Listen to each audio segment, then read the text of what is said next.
Yo, what's shaking? We're live. It's the Monday Overreaction Show with Geoff Ketchum and Anwar Richardson on the Orange Bloods Texas football channel. Anwar, Texas has a new starting quarterback 2 days after losing to Arkansas in Fayetteville. Lots of stuff to overreact to on this Monday, the least of which obviously isn't the change at the starting quarterback position. Welcome to everybody joining us for the broadcast. Anwar, I'll let you have the first swing at the first pitch today. Give me your thoughts, your first overreaction on a Monday where the Longhorns have named Casey Thompson the starter for Rice. Well, I will say what you normally say. Let me start with click the like and subscribe button. Where was that, Catch? Man, first of all, Ari Timken, our producer behind the scenes, along with Michael Rockman, told me I should let everybody know that I'm still sick, but I don't have COVID. He was like, you keep on mentioning that you're sick. I'm just hanging in today, man. So, yes, click the like button, ring the bell, leave your comments in the comment section. But I'm going to try to hang on and knock this bad boy out. And if I make any mistakes and don't do the professional things, please forgive me. Okay. All right, cool. For forgiveness. By the way, breaking news, Catch. Just tweeted this out, and then we'll get into the context of everything. Arkansas fined $100,000 for their fans storming the field after the Texas win. That's a hefty ass fine. I always feel like though that if you're one of those schools, that's not a fine that you'll enjoy. But if I told Arkansas going into the game that it would cost them $100,000 to get a win, they take it. Yeah, they take it. Take it, right? Those fans would kick in a GoFundMe to be able to run onto the field again and celebrate that win over Texas for sure. No, Anthony, I'm not gonna go that route. I think people have misconstrued it, and Anthony's saying I was gonna be like I told y'all. I'm not going that route because there's no, as I said this before, Ketch, and I don't think people understand. There's no win in this, it's no win to be in a situation where Texas pretty much gets their ass kicked and we have a quarterback kind of, I don't know, dilemma, controversy, or whatever the case may be. It was just an opposing view. And that's all it is for me. It was just an opposing view off of what I saw, what I believed. And so I'll start with this. I will have to give Steve Sarkisian some credit here, because he did something that I wasn't convinced he would do, Catch. And he made a change where, for all intents and purposes, he didn't have to.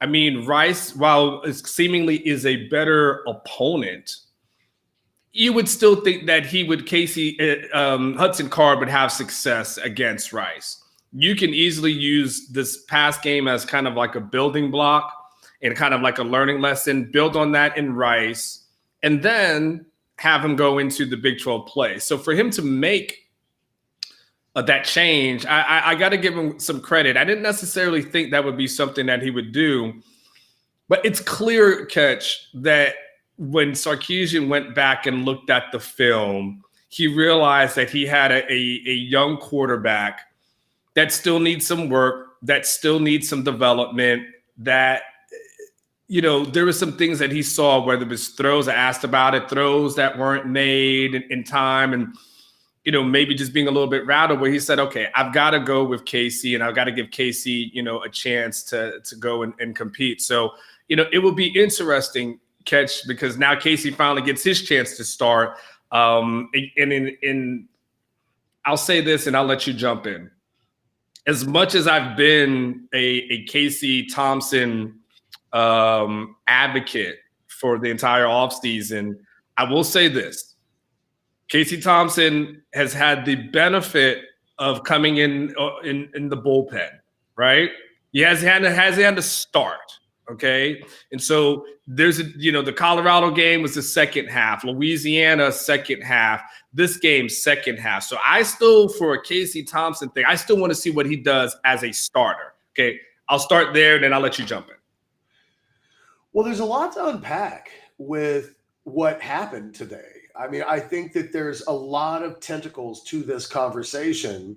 As the president of the Hudson Card fan club, I think I'll simply start with this. I think it's an understandable decision.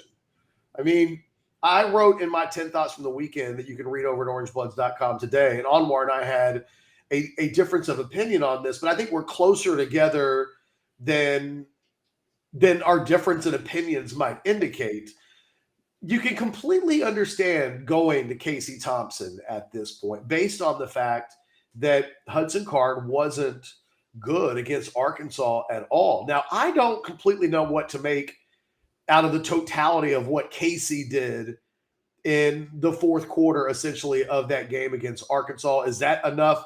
This felt more a lot. This decision for me and listening to Sarkeesian talk indicated to me that when they went back and looked at the film, it must have been bad.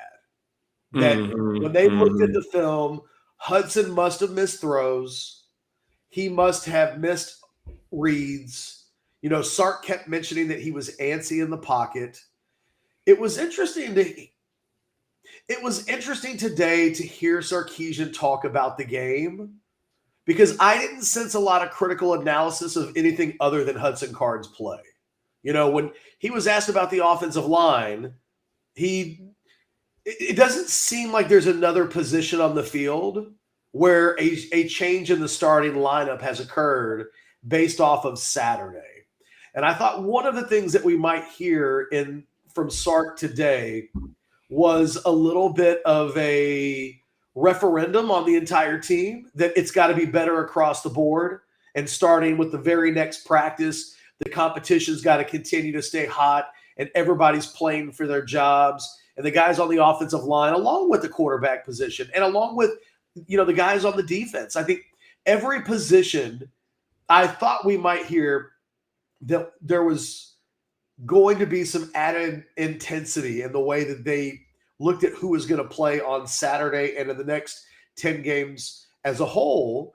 And that really didn't exist today. Instead, Sarkeesian seemed to talk about his team as if it was a really good team and that the quarterback position was the thing that held it back on Saturday. And maybe that's the case. I mean, I got to be honest, I don't have the all 22 film. I have not gone back and looked at exactly what Hudson Card didn't do in that game that would justify, other than he didn't do enough. I mean, the naked eye can tell you they weren't scoring points. They weren't getting first downs. I'm not surprised that they made the change today, other than, like you said, it would have been easy, I think, to stick with Hudson Card because Rice on paper looks like a team that they should have success with. But I was a little surprised that he didn't seem to be stressing urgency all over the football, because when I look back at that performance, I saw you and I did the postgame show on Saturday. We gave attaboys to like 5 players. Casey Thompson, a baby attaboy to Bijan Robinson because he at least ran hard. We gave attaboys to DeMarvion Overshown and Anthony Cook and BJ Foster.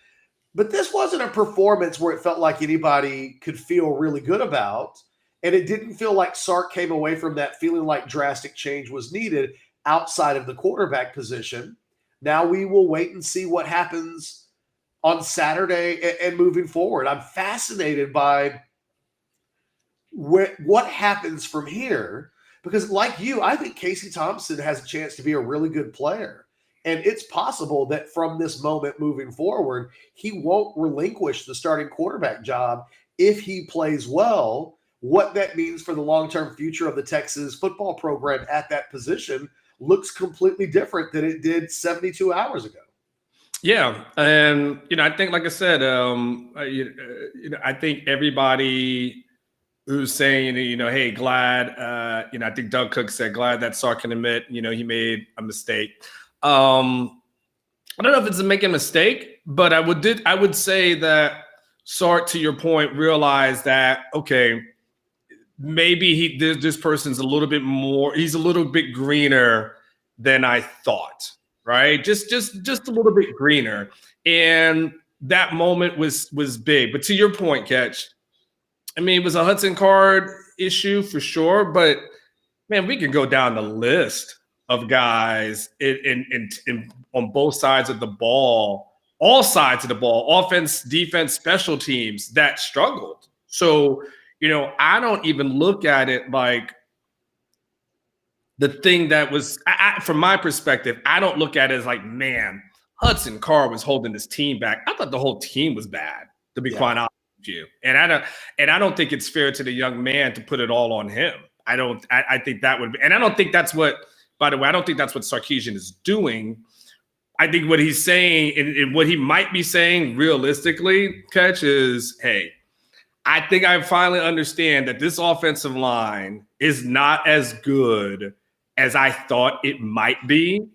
And because this offensive line isn't as good as I thought it might be, I might need a quarterback who can come in there and be able to move around the pocket, to be able to, scramble. Like, I might need another option at this moment because this offensive line didn't perform up to, I think what they thought. Like, you and I, Ketch, have been consistent where we said, hey, I don't know what these guys are talking about. We've seen this offensive line for the past few years. And you and I had our skepticism all offseason about this, all offseason about they need to go ahead and add in guys. They need to go into the transfer portal and add in guys. And so I won't put it all on Hudson, but I do want to see, Casey get an opportunity. And I put a stat that was in my story that, on in my column on the Sunday Pulpit, on Casey's last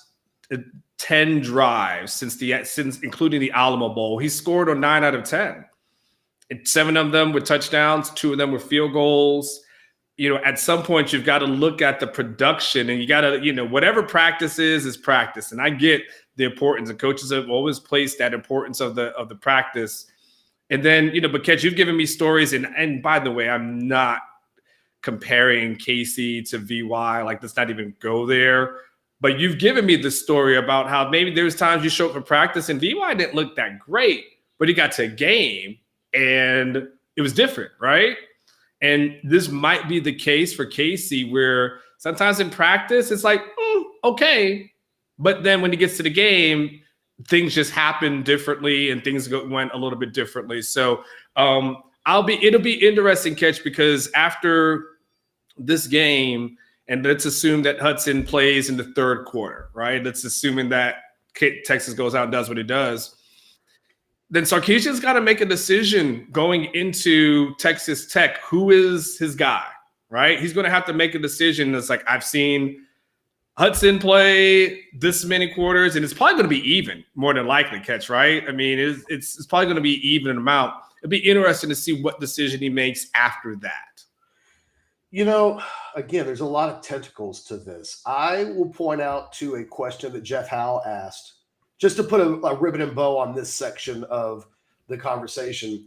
When Jeff Howe asked about the offensive line in particular, and Andre Karich and Hayden Connor, and whether or not what happened on Saturday was potentially an impotence to get those guys some more game reps and maybe see how they look. Yes.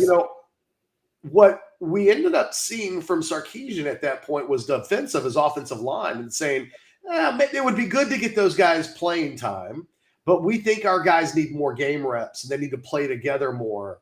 And that's not what I expected to hear today, honestly. I expected to hear that there was going to be an added sense of urgency across the board at all positions, and that everybody on that team. Now, he did say that, right? Like, ideally, we want to have competition and everybody should feel like the quarterbacks do, that they got to compete for their jobs. But that's what he said out of one side of his mouth. And on the other side of his mouth, he said, no, our offensive linemen that didn't play well, they need more reps together. And it is a slightly different approach that he just took for the quarterback position. And on an Overreaction Monday show, I will go so far as to say Sarkeesian did make a mistake, because if you're I showed some stats earlier today, and I randomly picked quarterbacks. And it's funny because, to be fair, I picked out quarterbacks' names, and the only guy that didn't have a real stinker of the names that I picked out in their first year of starter was Drew Brees. I couldn't find a bad game that Drew Brees truly played in his freshman year.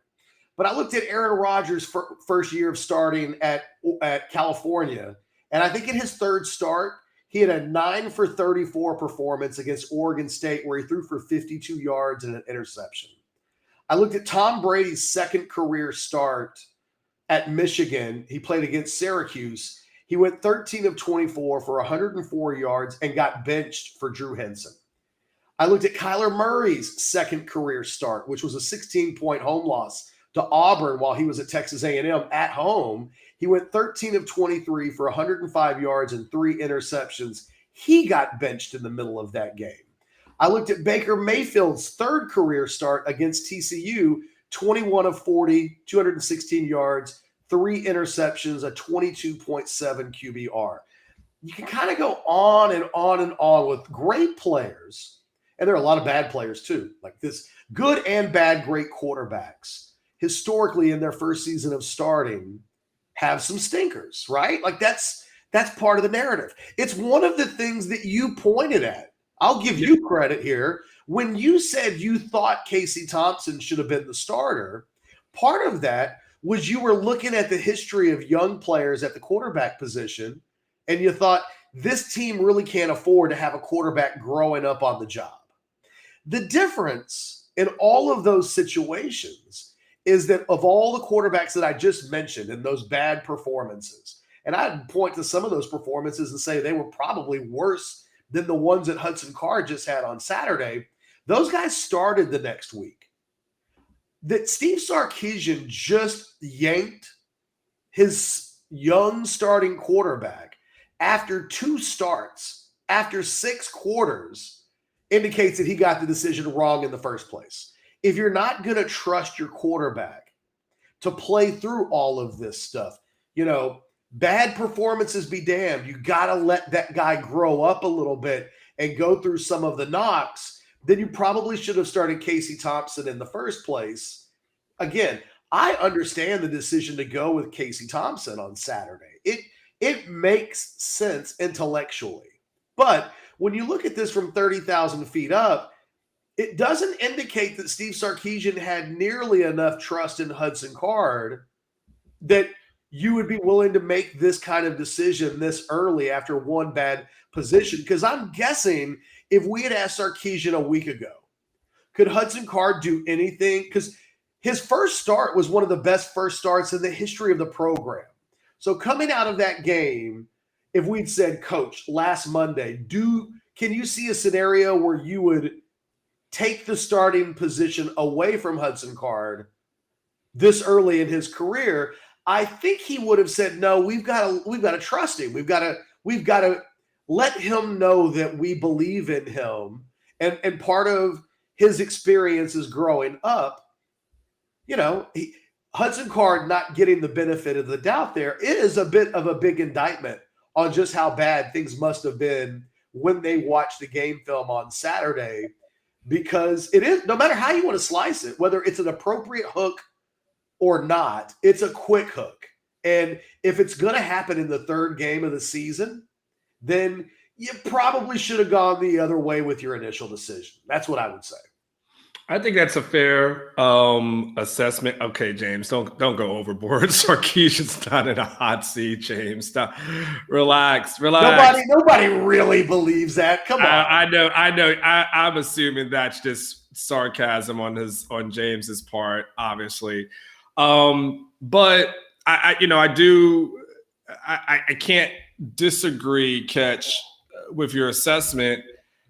There is a part that, I don't know. I hear some echo on my end, by the way. But there is a part that you would expect a young guy in his second start on the road against Arkansas to potentially struggle. I mean, I I expected that, right? I anticipated that. I think you probably would have had some anticipation that that's going to happen.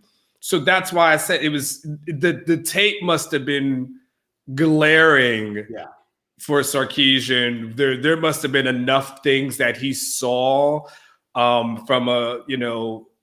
with the scheme that wasn't being run properly, plays not getting in, going to the wrong direction. There must have been something that he was like, okay, I've got to make a change. Because 2 games in is a hell of a time to make a change, Ketch. I mean, that's, it's to say like this was your guy.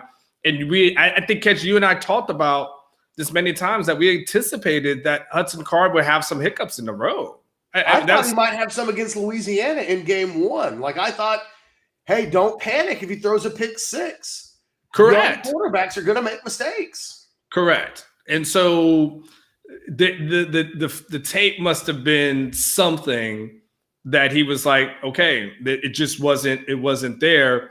And then, and now it's clear that, all right, he's got to go with Casey. And, it'll be interesting, Ketch, because you would fully expect Casey to have a good game against Rice. Yeah. And then after that, is this a job that he relinquishes? I don't know. We'll have to see. If 3 weeks from now we're talking about another quarterback change, well, then this ain't going well. This is a bad year, right? I mean, you can't. How many times can you switch quarterbacks in a season? I mean, I guess technically you can, but I mean, at what point do you say, man, if you make another switch, this is because someone asked him about that, right? That's a good question, Anwar. That's a really good question. Like, how many of those do you get in a year? I don't think you get a lot, right? Feels like you should only get 1. Yes. I mean, and so after you've done this one, then I think at that point you've got to stay with him because if Casey struggles, gotta get my quarterbacks right. If Casey struggles, then you gotta go back to the Card. Man, you're just talking about a season that probably went off the rails, Ketch. You're talking about a season that's going off the rails if you got to make another quarterback change. Let me give you a scenario, okay? Because this goes back to kind of the decision-making process at the very beginning of the season. And, I have always said that part of making the quarterback decision now has to be about 2022 as much as 2021. Sure. And a lot of people are like, no, you got to play the guy that gives you the best chance now. But I can point historically to a lot of situations where both in the NFL and college, where coaches, especially if teams aren't favorites otherwise to win a championship, that a lot of times you're just going to pay your dues to get the guy hit the lumps that need to be taken so that when your team is good enough to win a championship, you're not worrying about them growing up on the fly. So let me lay something out for you here because I think it's within the realm of possibilities. Casey Thompson's now the starter. What if he does well? I mean, what if he plays pretty well, holds on to the starting job the rest of the season? Let's say he ends up being honorable mention all Big 12. That means he's your starter next year as well. Like, at that point, could anything happen next offseason where practices matter more than the games again, and suddenly you could make Hudson Card your starter in 2022? It's hard for me to think that. It's the same thing that I thought if Hudson Card played this year, one of the reasons why Casey Thompson might be headed to the portal is if you're leaving at the quarterback position. Once you get a stranglehold on the job, and Casey doesn't have that yet, but he could. He now more so than Hudson Card is in a position to hold on to the starting job and be the guy. It's hard for me to see going into next year, if Casey Thompson plays well all the way through the rest of this season, how this isn't Casey Thompson's job, both the rest of this year, if he plays well, and going into next year. So it is a bit of a leap of, it's a bit of an overreaction on a Monday to say that's it for Hudson Card, or he's going to be in a position where he's the guy that might end up transferring. But it is in the realm of possibilities that Casey Thompson will end up being the guy that holds on to the starting job. And if he holds on to the starting job now, it becomes even increasingly more difficult, I think, to go to Hudson Card in the future. And it may be that a week ago we thought Hudson Card was the quarterback of the now and the future. And it may be that a week later, Casey Thompson's in a position to do exactly that thing. But I think Hudson Card is the guy that long-term Steve Sarkisian thought was his best quarterback option. That performance in Arkansas has a chance to change the trajectory of what happens in the Texas football program now for the next couple of seasons. Potentially, if Casey Thompson does well, if he can do it as a starter and not coming off the bench, because he's had the luxury. And again, I want to give like this little asterisk here. I've got to get a little asterisk. He's come off the bench. He did it against Colorado. And again, we're assuming he does, but Colorado scheme for Sam. Casey came in, that happened. Louisiana, that game was kind of, starting to get out of hand. So that happens. The Arkansas game, out of hand, he gets thrown in. I mean, it was a blowout at that point. So now if he can come in and do it from jump, okay. But he's got to be able to do that from jump. If he does, then yes, then Sarkeesian has said basically this is his guy, because Sarkeesian now has to have the confidence to throw Hudson Card back in, Catch. He's got to have the confidence that whatever he saw in Arkansas was fixed in a week or 2 weeks, 3 weeks, And I don't know if that you can do that in such a short time span. I don't know if whatever he saw on tape is easily fixable and obviously to the point where you've got to make a change. It's the only position that he felt the need to make a change. To your point, he was asked like, "Hey, did you want to even put in another punter?" Just exactly, right? Yeah. And he rationalized why that didn't make sense. And he was like, "That's probably not going to happen again." Like that, he could have very easily one-offed it and be like, "It's a one-off. That's the dude." So he didn't. And so now it's just going to be about, all right, Casey, from start to finish, can you do certain things? Again, I think what his benefit is his pocket presence, being able to move around and kind of help and hide the deficiencies of this offensive line, because they're going to get Catch. They're going to get more of that. They are absolutely going to get more of that. There's a formula that's out there. How are you going to get to this offensive line? And you got to have a quarterback that's going to have to get away from this pressure. Because even though you're not going to, it's just amazing. You won't make change on the offensive line either. So he's like, those guys have to earn it. All right. It did feel like he kind of threw Hudson Card. Look, when you only make one change and you won't point to the coaching staff at all, right? Like, he didn't show up today, and I'm not criticizing this. I'm just pointing out what happened. He didn't show up today and say, I got with my coaches, and I told them they have to do better. They've got to get their guys to play better. Instead, he was like, the players have to trust what they're taught more. Okay. So he clearly did not think that coaching on any level was, at least he wasn't going to say it publicly. There wasn't another position on the entire team that he felt like warranted some inspection this week in practice, that anybody else had to play for their job. Just the quarterback position. Again, I'm the Hudson Card guy. The film must have been wretched, because I've gone back and watched that game twice. It was bad. And the quarterback position is obviously the most high profile and prominent one.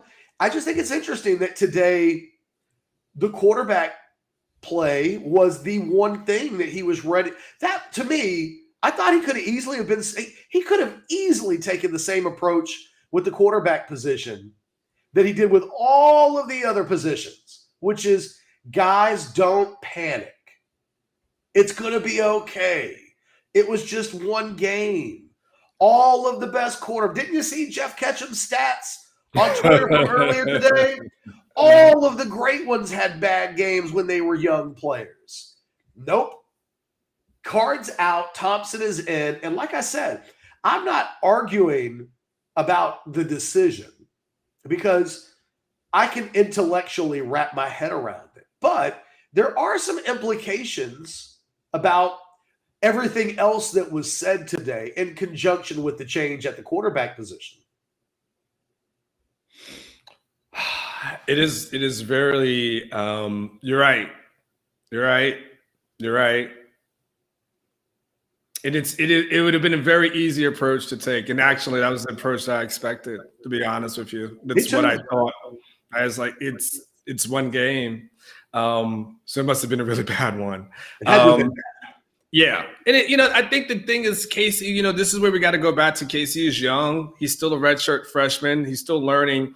And the thing that I had reported in the offseason, and I think it's in the training camp portion, was like my sources were telling me that when things are perfect, Hudson Card is great. When things start to break down a little bit, that's the part where he struggles some. And I think we saw that a lot versus Arkansas. When things kind of broke down and wasn't as perfect, you can't make a living catch off of making passes off of broken plays. That's tough. That's tough. And you can do it every once in a while, but that can't be how you're making your completions. It's going to have to be running the offense and finding success within that offense. So I think, it's probably a good thing to sit him down, let him learn, let him go from there. And then see what Casey can do. You probably at this point solve the issue. I know Texas fans hate talking about it, but you solve the issue as far as will Casey leave during the middle of the season or not. This probably makes sure that it doesn't happen. I don't think that was the motivation. I agree. But Texas fans get a little antsy when that thing is being discussed, but it's still an elephant in the room. That he still has the eligibility to do that. And so I think that solves it, for him. And now one of these guys Anwar is going to transfer when the season's over. I think. I wouldn't bet against it. I wouldn't, because whoever loses the job, if you're Hudson, you would say, all right, I sit one more year behind Casey. So now you've said I've sat for how many seasons? You end up saying 3 seasons. And then if you're Casey's not going to stay. Casey's going to stay here to back up Hudson. We know that.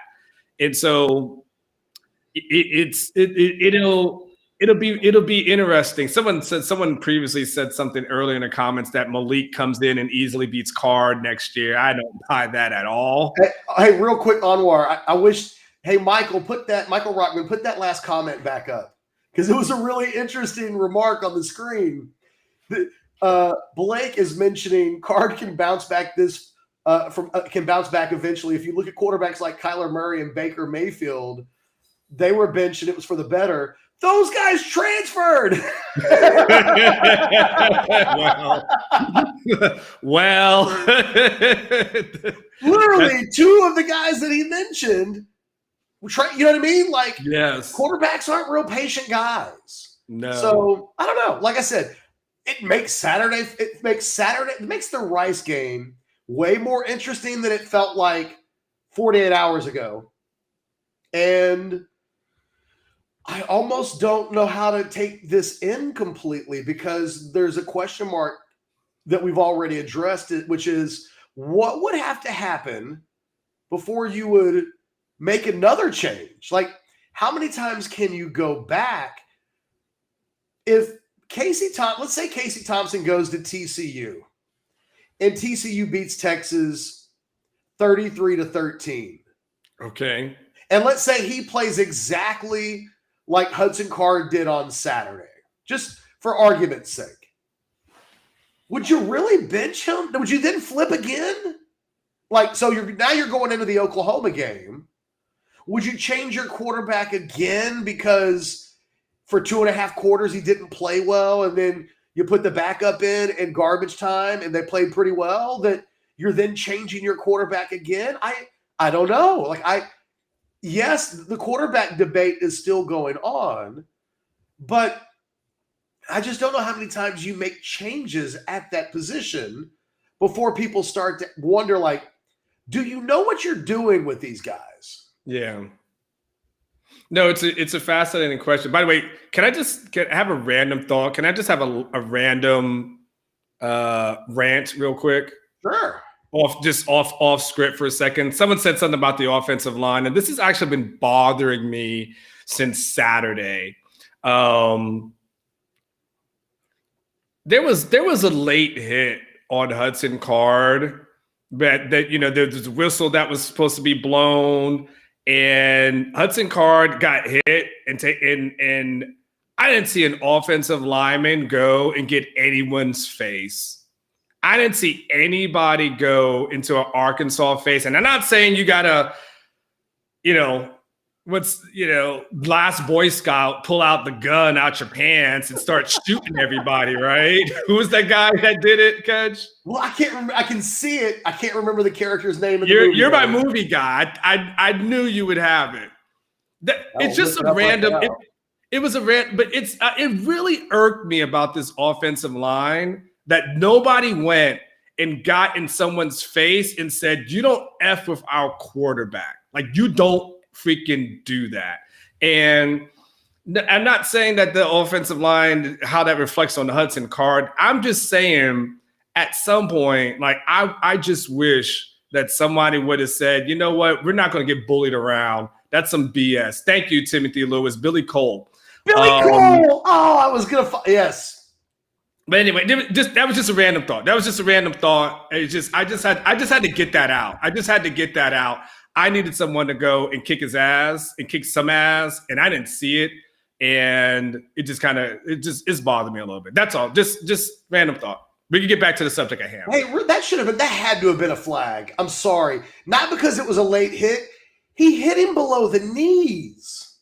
Like, yeah. If there was no whistle and a guy hits a quarterback behind, like hits him below the knees from behind, that's a flag every time. Like, yeah, it wasn't just a late hit, which if he hits him up high and bangs him a little bit, I'm kind of okay with not a flag in that situation. He hit him low, though. And if that happens without a whistle, that's the dirtiest play in football. So yeah. There were a number of moments on Saturday where Arkansas didn't get, and it didn't change the outcome of the game, but the officials in that game didn't have complete control. And, I guess it just proves that when there's an atmosphere like that, and I mean, because it was crazy. You were there.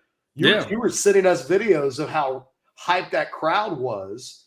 And I don't know that the refs ever had complete control of that game. And it didn't impact the final outcome. But, guys can get hurt that way. And yeah, there was, what is your reference? You love the taking your cornbread. They took the cornbread. And they took the cornbread, and there was just times where on different areas, I wanted to see a Texas team that went out there and said, hell no, like at the very least. I mean, Derek Kerstetter, we know what you do. We've seen it last year. You ain't afraid to go ahead and hit someone out of bounds or something crazy like that. It's just been bothering me. I just had to get that off my chest on both sides of the ball. This team's got to get tougher, and this team has got to get tougher. They've got, Sarkeesian said something today, Ketch. I don't want to stray too far off topic, but he talked about this team needs to hate losing more than they love winning. Okay, I get it. I mean, I get the thought of process of it, but you also need to have a team that's not going to get bullied around, that's not going to let other people push you around. And that if you get pushed, you're going to freaking push back. And if you don't, and this is what you put on film, it's just a bad look. There's got to be a little bit more swag involved. Hey, Anwar, I know we've got limited time because both of us, I think, probably have to go pick up kids and stuff in the next 15 minutes. Can I give you an overreaction? Yes, go for it. It goes on the heels of what we're talking about, which is you and I asked you last week if this team takes on, if last year's team took on, it was a reflection of Tom Herman, that maybe there was some fake bravado there, that Tom was a guy sometimes, he liked the guy swinging the sledgehammer in the locker room, and and you didn't want to answer the question at the time. And we're talking about this team now, and Sarkeesian saying that this team has to learn how to, and look, maybe the answer is this program just lacks something. And these head coaches, no matter who in the hell it is, can't completely find it. But that stat that ESPN flashed up on Saturday, that Steve Sarkisian in his head coaching career at the time was 0-18 when down by more than 10 points at halftime. Now he's now 0-19. We both referenced that in our columns that we wrote yesterday. I'm still flabbergasted that in more than 20% of the games, I think CS on our website said it was 22%. More than 20% of the games that Sarkeesian has coached as a head coach, he's trailed at halftime by double digits. And you know what that means? You know what my math brain tells me? This won't be the last time this season that this team is down by more than 10 points at halftime. It's 1 in 4 games. And yes, it basically means 1 every 4 or 5 games. There's 10 left. Yeah. It means that the math suggests that at least once or twice more this season, based on Sarkeesian's history, this team's going to be down at halftime by double digits and not come back. And I don't even know what my freaking overreaction to that is, other than it hasn't quite been 48 hours since I've seen that stat. I still can't wrap my head around it. I still am like, what the hell does that mean? It's just not good. And that Sarkeesian showed up today, and look, we'd probably be nitpicking him a little bit if it looked like he panicked. If it looked like he was yelling fire in a crowded theater. But I don't know. I just I'm flabbergasted at that stat. And my overreaction is that feels ominous moving forward. I guess that's it. That's just an ominous thing to know about a coach. And that Tom Herman didn't have that. Like, when we knew Tom Herman's history at Houston frontwards and backwards. We knew that he lost some games to teams that he shouldn't, but that he did great as an underdog, and that against big teams and when he had time to prepare, that Herman did really well. I have never heard a coach with that kind of stat before. Have you? I mean, you've covered Gruden, you've covered Dungy, you've covered a lot of head coaches with different amounts of success. I've never seen that stat with any coach ever. Not even Charlie. I don't remember that stat, a stat like that with Charlie. No, the only thing I've got a hope, Ketch. I'm hoping that was like mostly in year 1 when he was rebuilding. Like, I'm hoping like it was the early Washington years and then things kind of got better. But it's definitely eye-opening, to say the least. It's a scary stat, and you're right. He doesn't want to overreact, right? And I get the why he tried to rationalize things. He threw something out that was a little weird today, Ketch. He said that he told the team that there's only been one team in the history of the NFL that has gone undefeated, and used that as like the thing to tell the team. And I just kept thinking, like, but one, that's an NFL comparison. 2, you just came from an undefeated Alabama program. Like, sometimes you don't lose. And well, the goal is to eventually not lose anymore, ever. Like, once maybe, but yeah, it was a weird thing. It was, but I got the rationalization. I got what he said. Like, they want to get it. They want to get it out the way now. And I was like, okay, I guess. Is that how that works? I don't know if that's how other programs are approaching that stuff.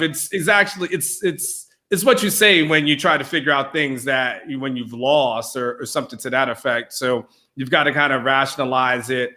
But it was the two things that stat is ominous. That stat's a little bit scary. That stat is disturbing. It's also scary to see in week 2 that kind of thrashing. That you would have to tell me that this team somehow improved dramatically for me to believe that won't potentially happen again. I feel like it was kind of a look in, and it goes back to the things I started talking about prior to the season, what my concerns were: new offense, new defense, new quarterback, playmakers on defense. Correct. And how does that all mesh together? There was a weird thing. I didn't get a chance to post it. I know we're going to leave soon. And this was another scary / ominous. Let me add this to the overreaction thing. We got a chance to talk to a couple of players afterwards, and you don't know this. This is brand new information for you. And Moro Ajomo was talking to us, and he started saying, like, some of the things that happened in Arkansas, he goes, it was basically just a communication problem. He goes, we just weren't talking to each other. We weren't communicating each other. He's like, in pre-snap, we need to be like, he yelled out what the cadence was, right? It should be this to this and that. He goes, when we look at a lot of the breakdowns, it just wasn't happening because of communication. And then he started talking about, because, and these are some of the things that we got to teach some of the young guys on the team as far as the importance of communication and how to communicate. And I started thinking, isn't everyone on that defense pretty much an upperclassman? And he said, he used a stat. He said it was like 80% of the time there was a problem. It was all based off of communication. And I started thinking, there aren't a lot of young people that are on that defense playing. And the communication ended up being the thing that they talked about, like that was their issues, that they weren't talking and they weren't communicating with each other. And I thought, for a group of older individuals, that should be second nature. The fact that that's where they're talking about, the fact that they're saying, they weren't communicating and talking to each other. That was a little scary to hear that. I'll be honest with you. That was a lot. The entire program has to bounce back, and nothing that happens against Rice. If they beat Rice 50-0, you can't overreact to that. You can't say, oh, well, suddenly you're gonna run the table. Everything is fine. I mean, this suddenly becomes a team that, Fort Worth is probably the next time. No offense. Well, Texas Tech. I mean, I guess we can't completely overlook that game. They'll get up for it. It's an 11 a.m. kickoff, which if you're Texas, I think that's much better than a 6 or 7 o'clock kickoff. Wow. As Arkansas. That stadium feels different, I think, on Saturday if that game's played at 11 versus 6, because they were ready to go. The moral of the story, I'm looking at the clock. I got one question I wanted to ask you. So forgive me for going completely off script, but we got like 5 minutes, and I just wanted to sneak this one in because we haven't talked about it yet. What's going through Hudson Card's mind today? Because we've talked a lot about what's going through Casey Thompson's mind as a backup quarterback for the last month. What's going through Hudson Card's mind today? If I'm Hudson, I'm frustrated right now. I'm frustrated that I'm not getting the opportunity to play this. Now I've got to be the backup again. I didn't get a mulligan, right? And then if you're Hudson and Casey goes out and balls, it's I'm sure there's going to be some like, all right, it's some questioning of some sorts. I'm sure, but I'm sure there's a little bit of frustration that's involved in that. I'm sure, and I'm sure if you're Hudson Card, you just say, man, it wasn't just me. I mean, his offensive line didn't help me out. It wasn't doing any favors. There was receivers who dropped some balls. Yeah, I could have connected on some passes, but he could eat, man. Some receivers dropped balls. Offensive line wasn't protecting me. I was scrambling for my life half the time. Like, I'm sure there's got to be a little frustration, like, and I get yanked? I'm sure there's a little bit of that there. Someone asked, what's going through Casey's mind? I mean, I think we know that. Yeah, I think Casey. Yeah, I mean, let's go. Yeah, this is your opportunity. This is your opportunity to take the reins and never look back. If you're Casey Thompson, you go out, you say, I'm gonna drop bombs on Rice. We're gonna go out here. We're gonna make this light work, and I'm gonna make sure that guy doesn't get a chance to come back in unless it's garbage time going forward. You got any parting shots? Yeah, I got a actually really good parting shot. Let me find it real quick. But I want to say shout out to Arkansas, man. Like, so I can tell you that my expectations were extremely low for what I was going to experience. But I stayed in the Bentonville, Rogers there. I stayed in Rogers, got a chance to go to Bentonville. I had a good time. I went to a spot. I just want to give this person a shout out. There's a place, I think it's in Rogers or Bentonville. Someone will know it's better than me. It's called Big Orange. And didn't think of it. I'm a Yelp person, right? So when I go to a city, I'm a Yelper. I look for the best places in Yelp. And it looked like it was like a kind of a swank place, looked like they could make a great old fashioned. So I went there, and great food, amazing burgers. I wish I could show it a little bit on the screen. Can you see it, Ketch, at all? Yeah, no, it looked good. I saw it when you posted it the other day. Well, the bacon looked good. Come to find out, the owner of Big Orange is actually a Texas fan. Huge Longhorn fan. Who, you know how in bars, they have cameras to watch what the bartenders are doing to make sure they're not stealing.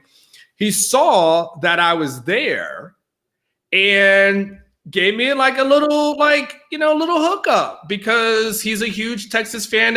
So he called down to the bar area and told him hey, take care of my man Anwar. Let him know I like it and I watch the YouTube stuff. So shout out to the owner of Big Orange, who is a Texas fan. If you live in the Arkansas area, I would say you should definitely frequent that place because it was definitely legit. I went to some other places, but I want to give the big Texas fan, the owner of Big Orange. So I don't know your name. Email me so I'll know, because I'll definitely love to come back. And there's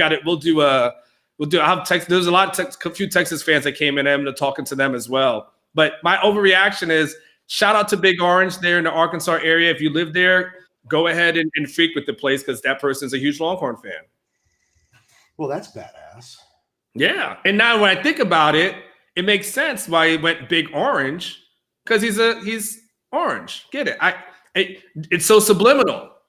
It's kind of he must make good food, man, because how the hell else would you stay open in Fayetteville or in the I don't know if people area? know. I think it's such a subtle play on words that unless you really knew that he was talking about Texas, you would just think, oh, he just likes the Big Orange. That's his favorite color. All right, I got a quick parting shot. Okay. My man Countdown Fishing 210, which got to be like a San Antonio guy, clearly in the mentions, he's a big fan. So I just wanted to say thank you for your support. That's my parting shot. Yeah. Oh, last parting shot. Second one. With love. I'll take Arkansas trips over Texas Tech trips 10 days out of the week. Well, I know there's only 7. Too bad. You got another one of those coming up. Yeah, I can do without love. It was fun though. It was fun. Anthony, sometimes I'll use some bullet in for my bourbon. But we'll go off topic. But anyway. All right. Look, for myself and Anwar Richardson and Michael Rockman, who produced the show, put the comments up, did all the stuff that we need, all the graphics, all that stuff. Thanks for watching. We'll do this again next Monday. We'll be going live. Check out the post-game show if you haven't watched it yet on YouTube. It was by far and away our most watched video since we've been doing the YouTube videos. So we really appreciate you guys hanging out with us. We'll do it again soon. You guys take care of each other. Later. For Bye, you. Scott.